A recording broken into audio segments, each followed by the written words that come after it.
Nach 5 Minuten sind im Fall einer Schwangerschaft im Sichtfenster 2 blaue Striche zu erkennen. Also, warum sollte ich denn so dringend hierher kommen?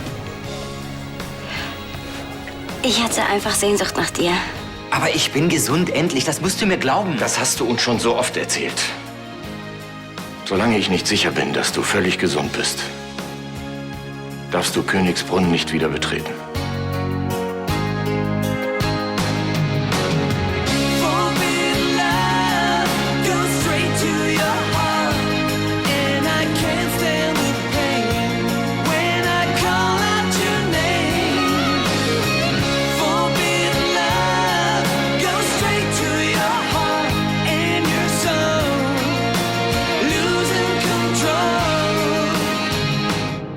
Aber das hier ist mein Zuhause.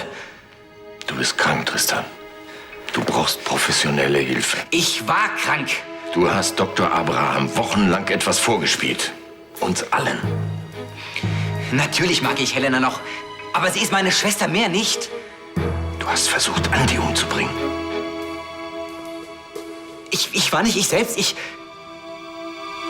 kann dich nicht zwingen, in eine psychiatrische Klinik zu gehen.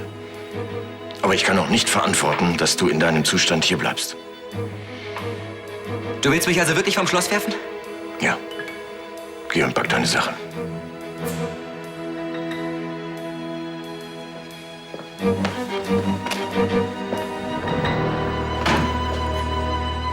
Na bitte. Die Hinterlassenschaft der Familie Matthias, Nathalie Christina Brandner, nach ihrem Auszug ein Riesenreich für Lydia. Ja, jetzt kann ich mich richtig austoben. Mir fehlen sie jetzt schon. Aber wollen wir hoffen, dass Sie in Neuseeland das finden, was Sie sich erträumt haben. Ja, und wenn ich die Sachen, die Sie mir hier gelassen haben, ein bisschen umräume, dann fühle ich mich sicher ganz schnell zu Hause. Zum Beispiel das Sofa da ans Fenster und den Fernseher dahin und die Kommode.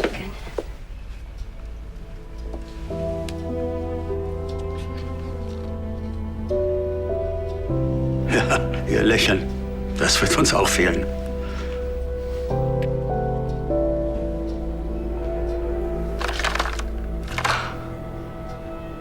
Sollen wir nicht schon gleich mal einen Flug buchen? Wir könnten zu Weihnachten dort sein. Da ist Sommer da unten. Ich kenne übrigens ein Mittel gegen Abschiedsschmerz. Ja? Charles Tiramisu. Das wird immer. Ja, das ist eine gute Idee.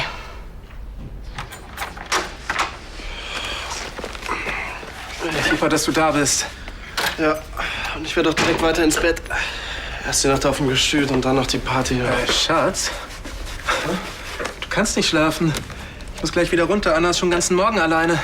Die Kleine schläft zwar mal gerade. Das wird auch nicht ewig dauern. Okay. Wer braucht schon Schönheitsschlaf, wenn er so gut aussieht wie... Du bist ein Schatz. So. Ach so, die Kleine hat ihr Mittagessen nicht ganz aufgegessen. Kannst du später ja noch mal warm machen. Christian?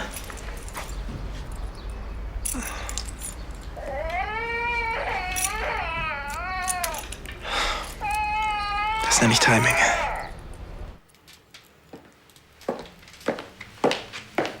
Papa? Helena, das ging aber schnell. Ja, du hast dich auch ziemlich dringend angehört. Was gibt's denn? Ja, es geht um Tristan. Du hast mit ihm gesprochen. Er hat mir alles erzählt. Mein Gott, Kleines. Ich hatte ja keine Ahnung. Er braucht weiterhin professionelle Hilfe. Ja, das wäre wahrscheinlich das Beste. Leider sieht er das nicht ein. Und deshalb habe ich Nein.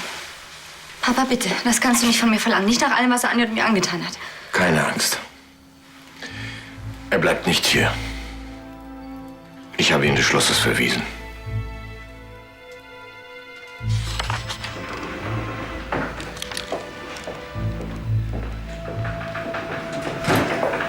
Ich liebe gut gelaunte Menschen.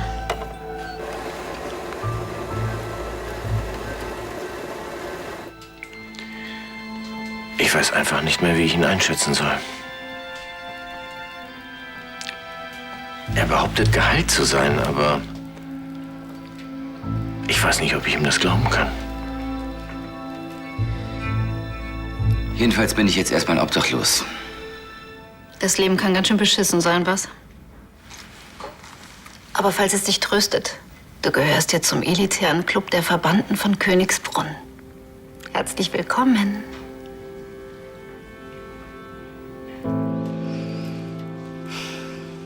Er war mein bester Freund. Mein Bruder. Und jetzt? Jetzt ist alles kaputt. Nein, nein. Es gibt noch Hoffnung. Vielleicht zieht er die Konsequenz und geht in die Klinik. Dann wird alles wieder wie früher. Ja. Vielleicht.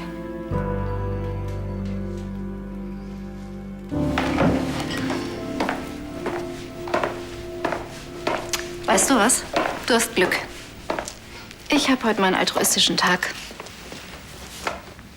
Wenn du willst, kannst du erst mal bei mir wohnen. Bei dir? Auch Biester haben ein Herz.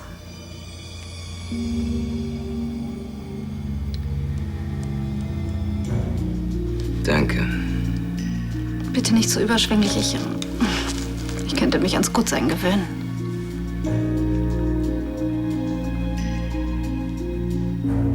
Ja, ihr Lieben, wie wär's mit dem Plat du jour? Das klingt gut. Ja, zweimal, Luca, ja? Selbstverständlich. Und als Nachtisch zweimal Tiramisu. Ist das immer noch gemacht mit frischem Ei und Kaffeelikör? Natürlich. Ja, dann nehme ich das Mousse au Chocolat. Nein. Tiramisu war ausgemacht. Dein Lieblingsnachtisch und Schmerzmittel. Ja, aber nicht heute. Ja, wollen wir uns dann nicht setzen? Oh, leistet mir doch noch ein bisschen Gesellschaft an der Bar. Hm? Vielleicht noch ein Gläschen Sekt, ne? Ja, dann danke ich Ihnen für das interessante Gespräch. Ich bedanke mich auch. Wir schicken Ihnen dann alles zu, Herr Bergmann. Auf Wiedersehen. Alles klar, vielen Dank. Wiedersehen. Lydia, was machst du denn hier? Sehr schön. Ist meine. Hallo. Hey. Oh, die Kleine ist auch da. Notlösung. Christian hat die ganze Nacht gearbeitet. Ist das Wohn schon da? Und war wohl eine ziemlich schwere Geburt. Ja, jetzt schläft er gerade und die kleine Maus kann ich ja nicht allein lassen. Passt du mal kurz auf? Ja, klar. Danke. Ja, und der Umsatz steigt dann rasant.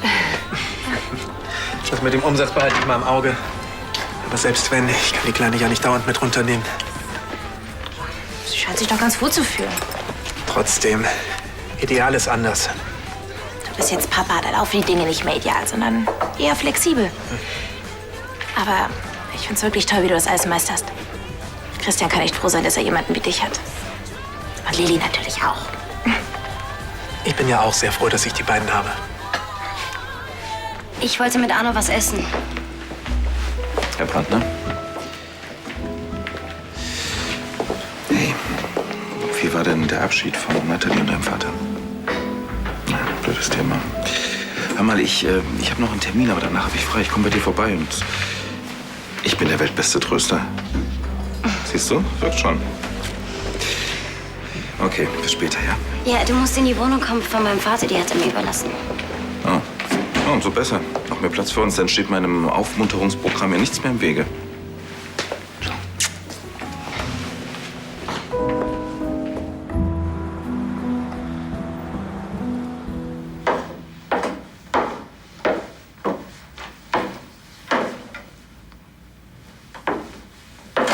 Dass Ludwig seinen eigenen Sohn verstößt, das hätte ich nicht gedacht. Die Familie ist ihm doch hoch und heilig. Entschuldige, war ihm hoch und heilig. Ja, das hätte ich meinem Vater auch nicht zugetraut. Wenn man nicht mal mehr seinen eigenen Eltern trauen kann. Weißt du, dein Vater, der tut immer so integer. Aber in Wirklichkeit geht er bei Leichen, wenn es drauf ankommt. Wie alle in deiner Familie. Glaub mir, bei deiner Sippe ist sich jeder selbst der Nächste. Ich finde, man sollte ihnen etwas von ihrer eigenen Medizin verabreichen und zeigen, dass man nicht Opfer sein will. Was wird das? Du bist doch ein schlaues Kerlchen. Also bis auf diese hoffnungslose Liebe zu deiner Schwester natürlich. Danke für das Kompliment. Die Antwort lautet nein. Überleg's dir.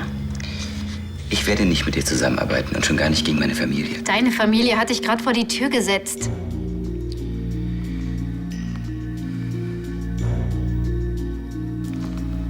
Vergiss es.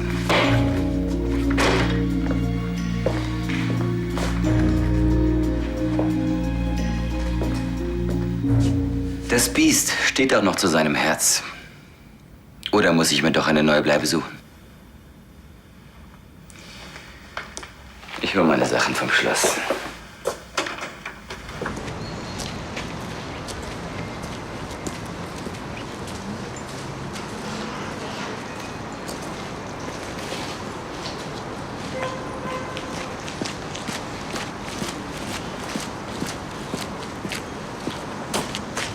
Hey, Lydia? Schön, dich zu sehen. Hi. Lust auf Menschen oder eher nicht? Klar. Wie geht's, Philipp? Er und ich, wir ziehen zusammen. Echt? Schön in die Orangerie? Nach Buenos Aires. Was? Ja, ich weiß. Ich war auch erst skeptisch, als er es mir vorgeschlagen hat. Aber wenn ich mir vorstelle, dort zu leben und endlich mal wieder etwas anderes zu sehen. Alles hinter sich zu lassen. Ja. Inklusive Freunde.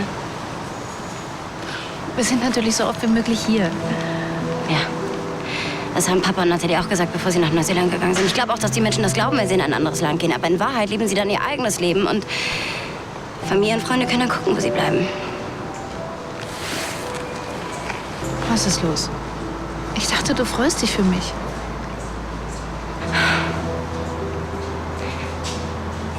Ich war bei meiner Frauenärztin. Ich bin schwanger.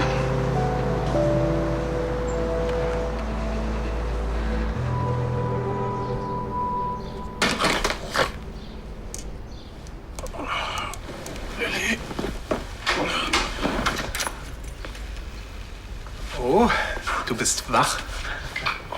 Du hast Lilly. Wer denn sonst? Tut mir leid, ich bin eingepennt. Das macht 10-mal Wickeln. Ich hab schon geahnt. Hattest du sie mit unten? Und der Umsatz ist dank ihr rapide angestiegen, behauptet zumindest Miriam. Ja. Ich war ja schon immer für Kinderarbeit. Aha. Das ist also der Grund für die Elternpflegschaft, von wegen Vatergefühle. Ja. Apropos, ich will jetzt auch mal zu ihr. Ach, Ich möchte auch Zeit mit dir verbringen, mein kleiner Spatz. Danke fürs Schlafen lassen. danke fürs Wickeln. Ich werde Ansgar nichts sagen. In der wievielten Woche bist du? In der 6. Da warst du ja schon nicht mehr mit Sebastian zusammen. Wir haben noch mal miteinander geschlafen. Was? Heißt das, du weißt gar nicht, ob das Kind von Ansgar ist? Hey, freust du dich denn gar nicht? Ich habe immer gedacht, wenn ich irgendwann mal schwanger bin, dann würde ich mich freuen, aber Willst du nicht erst mal herausfinden, wer der Vater des Kindes ist? wollen schon, aber das geht nicht. Doch, ich glaube, da gibt es so ein Verfahren, wo man pränatal Ja, feststellen gibt kann. es auch. Aber in Deutschland nur in Ausnahmefällen.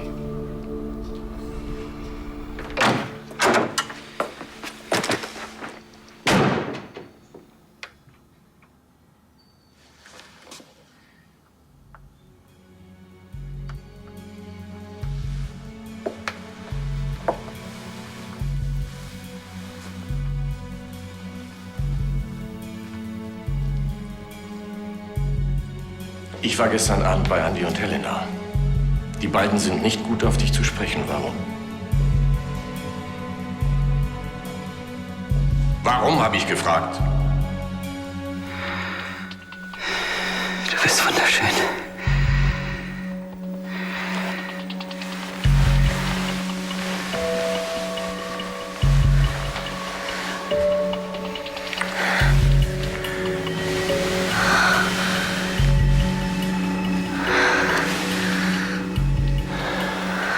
Ich hab dich so vermisst.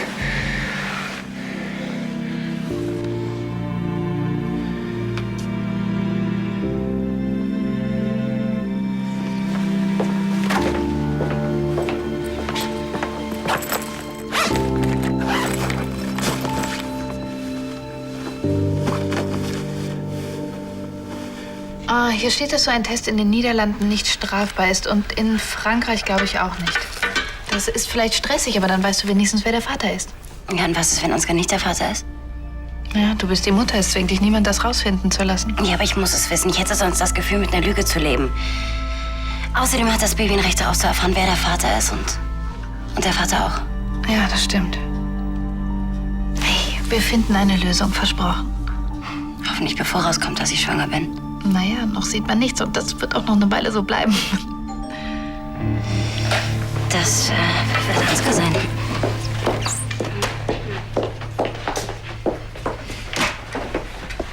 Hey. Hey, Baby. Ja, ich bin dann auch mal weg. Habe ich dich etwa vertrieben? Ist dir das jemals gelungen?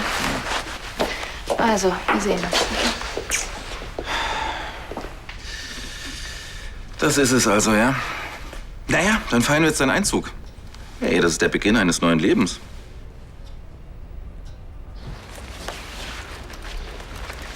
Also, wir müssen da nicht hingehen, wenn du nicht willst. Na doch. Ich glaube, Papa kann ein bisschen Beistand gebrauchen. Die Sache mit Tristan nimmt ihn doch ganz Ist die Kleine heute mal schnell eingeschlafen? Na dann, schönen Abend, ihr zwei. Ja, ciao. Wo wollt ihr denn hin? Abendessen und Familientreffen auf Königsbrunn.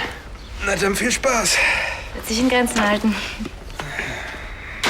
Dieses ewige Familiendrama. Naja, das kann uns ja egal sein. Denn wir haben den Sturm frei. Und weißt du, was ich da mache? Ja, ich ahne es. Fernsehen. Denn zum mehr bin ich heute echt nicht mehr zu gebrauchen. Aber in der nächsten Werbepause... Es gibt nichts mehr zu reden. Komm, wir sind sowieso schon zu spät. Vielleicht noch ein Satz. So. Und? Gefällt's dir? Mhm, schön. Lydia, ich weiß, dass dir dein Vater fehlt, aber vielleicht, wenn du meinem Aufmunterungsprogramm ein bisschen eine Chance gibst, dann, Champagner? Nein. Ich habe heute schon den ganzen Tag ganz dolle Kopfschmerzen. Sag mal, was ist denn eigentlich los, hm? Nichts, ich habe einfach nur Kopfschmerzen. So. Ich hol mir ein Wasser. Möchtest du auch eins? Nein, danke. Aber ich habe eine Bitte an dich und du musst mir versprechen, dass du ja sagst. Also gut, worum geht es denn? Heute findet auf dem Schloss ein Familienessen statt. Zur Feier des ersten Großauftrages, den Lanshan Enterprises an Land gezogen hat. Und ich würde mich sehr freuen, wenn du kommst. Ja, Sebastian und Ludwig wohl eher weniger. Hey, diesen Auftrag haben wir hauptsächlich mir zu verdanken. Und ich kann ihn einfach unmöglich feiern, ohne den Menschen, der mir am wichtigsten ist. Jetzt komm schon, ich will mich nicht weiter verstecken. Und ich will Stress vermeiden. Wir werden niemandem Grund geben, sich aufzuregen. Keine Sprüche, keine Kommentare, wirklich. Versprochen. Ach komm, jetzt komm schon. Also gut. Ja, ich habe euch hergebeten, um euch eine Neuigkeit mitzuteilen. Es ist leider keine sehr erfreuliche. Ab sofort wird Tristan nicht mehr hier wohnen. Wieso das denn? Weil ich es für richtig halte. Ist das sowas wie ein neues Hobby von dir? Leute vom Schloss werfen? Nein, und im Gegensatz zu Tanja ist mir diese Entscheidung nicht einfach gefallen. Und warum machst du es dann?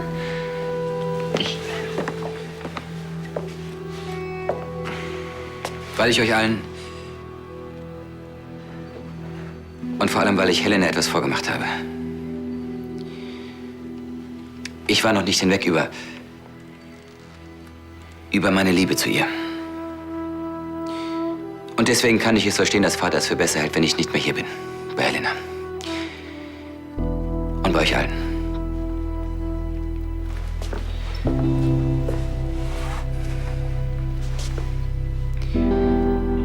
Ich werde dir beweisen, dass ich wieder gesund bin. Und dass du mir wieder voll vertrauen kannst.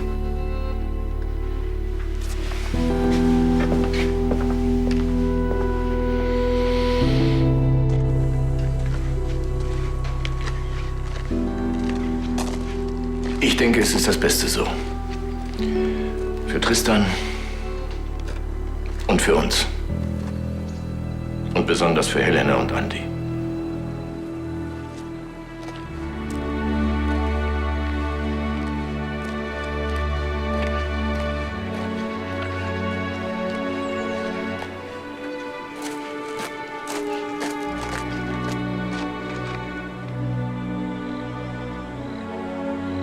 Und ich dachte, wir würden hier euren ersten großen Geschäftserfolg feiern. Tja, da hat uns mein Vetter mit seinen inzestuösen Neigungen wohl einen Strich durch die Rechnung gemacht. Entschuldigt mich, ich habe keinen Hunger mehr. Tja, also, ich stoß trotzdem an. Auf Lahnstein Enterprises. Alles klar. Der ist schon gut. Wow, da hatte ich ja jemand ganz schön im Griff. Wow, da hat sich jemand aber gar nicht im Griff. So, das reicht jetzt. Justus, Sie können jetzt auftragen.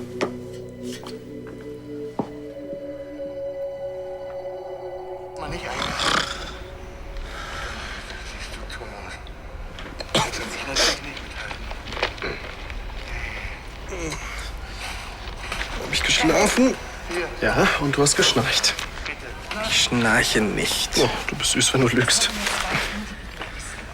Tut mir leid, dass ich eingepennt bin. 1:1, würde ich sagen. So ist das Elternleben. Einer ist immer müde. Ach Quatsch, das war eine Ausnahme. Das war nur wegen dieser super langen Fohlengeburt. Du meinst, dann ist noch Hoffnung? Klar. Und deshalb mache ich uns jetzt erstmal einen Kaffee, damit wir noch was vom Abend haben. Ja. Hast du eigentlich schon die Post durchgeschaut? Ich wusste gar nicht, dass wir welche haben. Oh, das ist für dich. Vom Jugendamt. Was wollen die denn?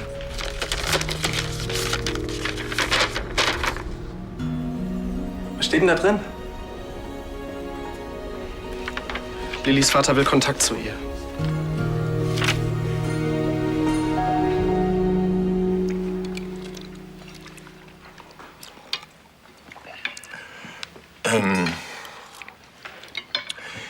Habe ich euch eigentlich schon gesagt, dass der Hausschwamm so gut wie beseitigt ist? Ja, die Bauarbeiten sind so gut wie abgeschlossen. Immerhin eine gute Nachricht. Na, wurde auch langsam Zeit. Ist das nicht deins? Ja, das Ich hab schon.